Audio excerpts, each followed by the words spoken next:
प्रदेश की हर बड़ी खबर हो, राजनीति हो या क्राइम की वारदात, सरकारी सूचना हो या व्यापार से जुड़ी कोई अपडेट, देखिए उत्तर प्रदेश की हर खबर। डी न्यूज प्लेटफॉर्म के साथ आपका अपना चैनल। पहली बात तो मुझे उसकी कोई इत्तला नहीं है, और मैंने आज उन कांस्टेबल से भी कहा कि जब तक मेरे पास कोई तहरीरी सबूत नहीं आता कि मुझे सुरक्षा मिली हुई है, उस हद तक मैं इसको लेने के लिए तैयार नहीं हूं। मुझे हालात ने इतना सिखा दिया है, सरकारी जमीनों पर लोगों के नाजायज कब्जे हटे, सरकार ने हटाए, उस पर तामीरात हुई, सरकार ने की, उन बने हुए मकानात का अलॉटमेंट हुआ, सरकार ने किया, और 21 साल की सजा मुझे हुई, 36 लाख का जुर्माना मुझ पे पड़ा। मैं कैसे ले लूं सुरक्षा जब तक मेरे पास कोई तहरीर ना हो कि किसने दी है ये सुरक्षा? मैं कैसे भरोसा करूं कि ये खाकी वर्दी पहने और हथियार लिए हुए लोग उत्तर प्रदेश सरकार के लोग हैं? एक बात। दूसरी बात ये कि मेरे माली हालात इस वक्त ऐसे नहीं हैं कि मैं सिक्योरिटी के लिए कोई सवारी मुहैया करा सकूं। तो मैंने ये भी मैसेज कराया कि अगर आप सिक्योरिटी दे रहे हैं तो इन्हें बिठाने के लिए मेरे पास गाड़ी नहीं है। वाई सिक्योरिटी में ये प्रोविजन है कि आप गाड़ी, तेल, ड्राइवर वो सब मुहैया कराएंगे, जो मुझे अभी तक नहीं कराया गया है।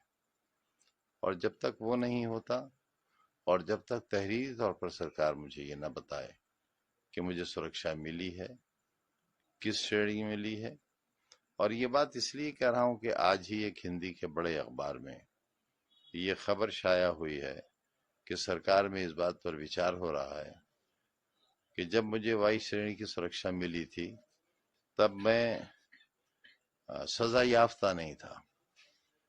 अब मैं क्योंकि मुर्गी चोरी के इल्जाम में 21 साल की सजा पड़ी है, मुझे 36 लाख का जुर्माना है मुझ पर, सिर्फ एक मुकदमे में अभी 113 के फैसले बाकी हैं। तो जब मैं सजा याफ्ता मुजरिम हूं और बकौल उस अखबार के सजा याफ्ता को सिक्योरिटी नहीं मिल सकती, तो मैं ये कैसे मान लूं कि ये लोग जो आए हुए हैं ये कब वापस ले लिए जाएंगे?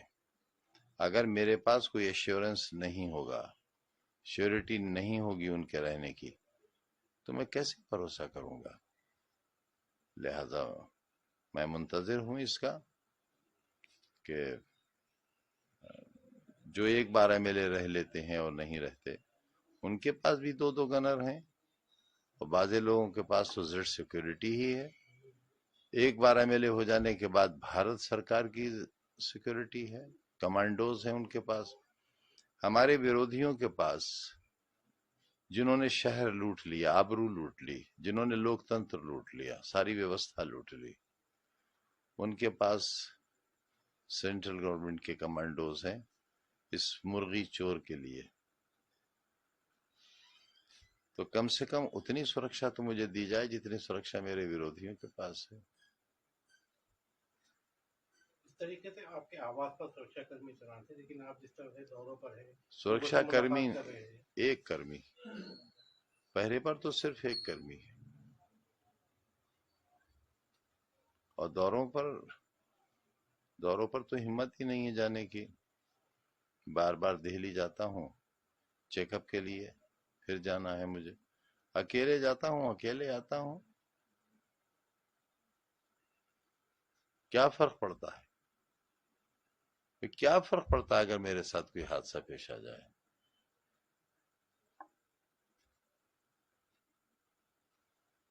विधानसभा में कंडोलेंस हो जाएगी, एक पार्लियामेंट में हो जाएगी, कह दिया जाएगा मरहूम बहुत अच्छे आदमी थे। ये नहीं बताया जाएगा उस वक्त के चोर भी थे, वो मुर्गी चोर थे, बकरी चोर थे, भैंस चोर थे, फर्नीचर चोर थे, किताब चोर थे।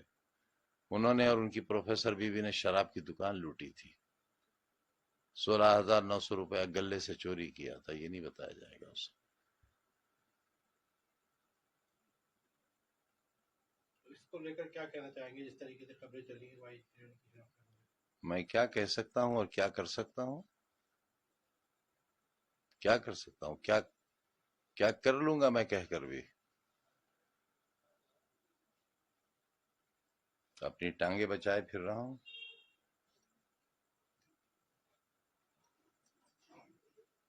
न जाने किस गली में जिंदगी की शाम हो जाए। अगर आप ये वीडियो YouTube पर देख रहे हैं तो हमारे चैनल को सब्सक्राइब करें और बेल आइकन को दबाना ना भूलें। अगर आप Facebook पर ये वीडियो देख रहे हैं तो हमारे पेज को लाइक करें।